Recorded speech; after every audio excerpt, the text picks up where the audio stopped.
2026 Aston Martin Valhalla Prototype review. Well, that took a while. Before Lawrence Stroll. Before the Aston Martin F1 team this time around. Before the Valkyria, the Adrian Newey Red Bull one. With the Cosworth V12, and before the global pandemic. There was a Geneva Motor Show 2019 with not one but two mid-engine Aston Martin concepts. Throwback! The more affordable one, the V6 engine Vanquish, a Ferrari F8, Lambo Huracan rival, didn't get very far, falling foul of Aston's short and stressful time under ex-am man Tobias Moores. But the Valhalla, a tri-motor hybrid hypercar built around a bespoke carbon tub, 3 electric motors, and a mega-powerful AMG-sourced twin-turbo V8 is finally here. After more false starts than school sports day, we drive it in prototype, guys, to answer to important questions. Does the Aston Martin badge even belong on cars with their engine in the middle? And can north of 100 OBHP ever actually be fun? Rather than just impressive, terrifying, pros, wild performance, outrageous corner speed, and braking stability. Well up for Le Renaissance, interior nails the basics but feels a bit Spartan. 0 luggage capacity when it's new. The car, it's brand new. The first production cars will reach owners late 2025 and will drive the finished article a few months later. But for now, we must make do with a totally representative prototype on the short but sweet snow circuit at Silverstone, Aston's second mid-engine production car and its first true hybrid. The Valhalla uses the same powertrain concept as cars like the Honda NSX, Ferrari SF90 Stradale, and Lamborghini Revuelto. A very small battery 6 kilowatt-hours for around 9 miles of electric-only range. Tops endlessly assists and is recharged by the V8. Charging via cable is also an option. If you're feeling conscientious and supplies 3 electric motors, 1 on each front wheel for hybrid all-wheel drive and torque vectoring duties, and 1 in the drivetrain working to banish turbo lag and intensify the already quite intense power delivery. All this engineering sits in a bespoke carbon structure with Aston's trademark good looks and a healthy dose of active aero for DRS and air brake functionality, helping achieve more than 600 kilograms of downforce from 150 miles per hour. This kind of configuration hasn't always produced exciting, malleable cars. Honda's tri-motor NSX was confusing and aloof, as was the SF90 Stradale before it received the turn everything up to 1120 treatment. But Aston insists the Valhalla is different, more intuitive, more approachable, more fun. It started with a baseline tune for road driving and built from there, rather than sanitizing a circuit-optimized car for the road, and also aired on the side of caution when it came to potentially artificial feeling elements such as the front E-motors, winding back their levels of detectable effort to preserve a rear-driven sensation. What are the specs? Senior. The engine is the most powerful yet from Aston's supplier, AMG, generating 817 bhp and 630 pounds-feet. Add in the electrified side of the equation, and the totals are 10.6 and 811 pounds-feet. Enough to propel this 1,655 kilograms dry machine 0 to 60 miles per hour in just 5 sec and under 217 miles per hour. If that sounds fast, then let me assure you that is precisely how it feels, too. But because all that shove it delicately managed, both across the two axles by the powertrain and by Aston's enviably deft driver assist electronics. Including a multi-stage stability control, you can wind up and down using a rotary control, tuning the level of slip to precisely match your mood, the conditions, and the state of the tires. It never feels violent or in any way out of control. Stowe is not a big circuit, but the straight lines it does have don't last long in the Valhalla. Its acceleration and braking making short work of the bits between the corners. How does it drive? There's a real risk when contemplating cars like this of writing them off as too much. Too much money, too much power, too much complexity. An MX-5 is all you need, right?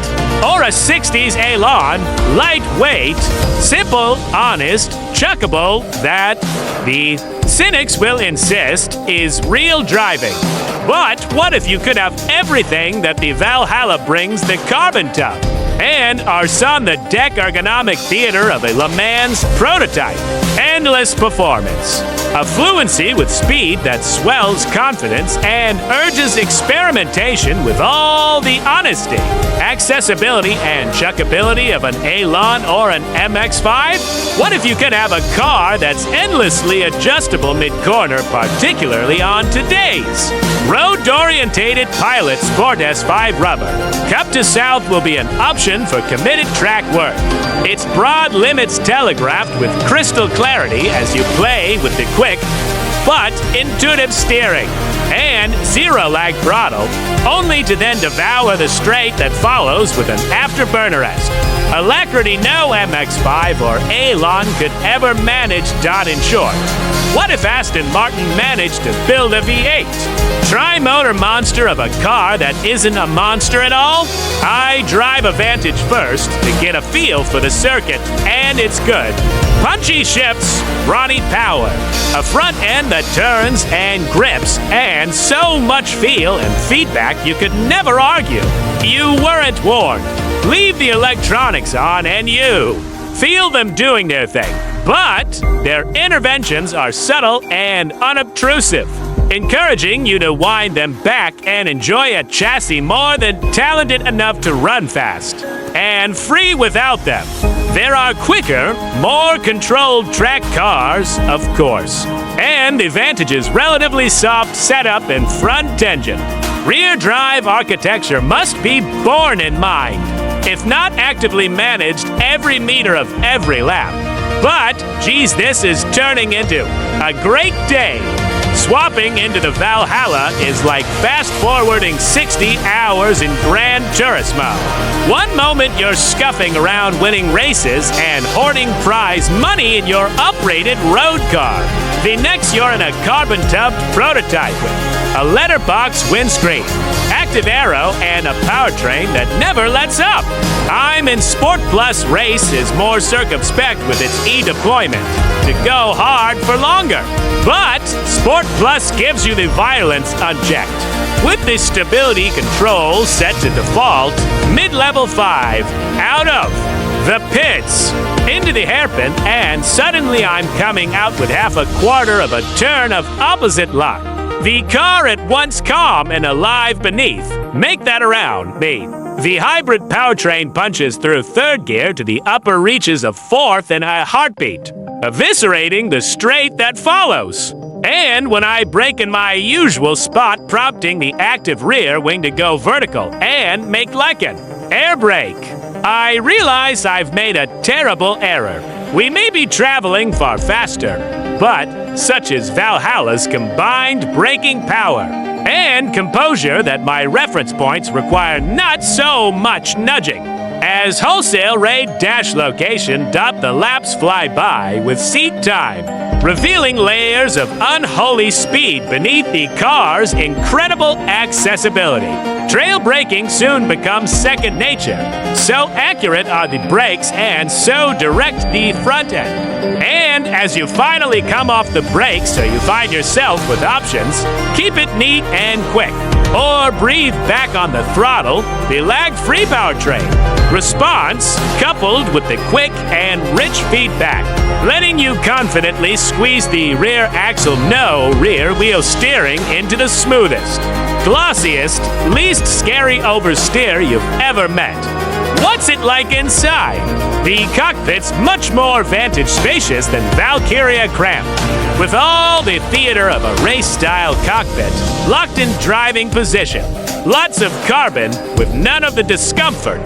The controls, too, are familiar to anyone who's driven any other contemporary Aston.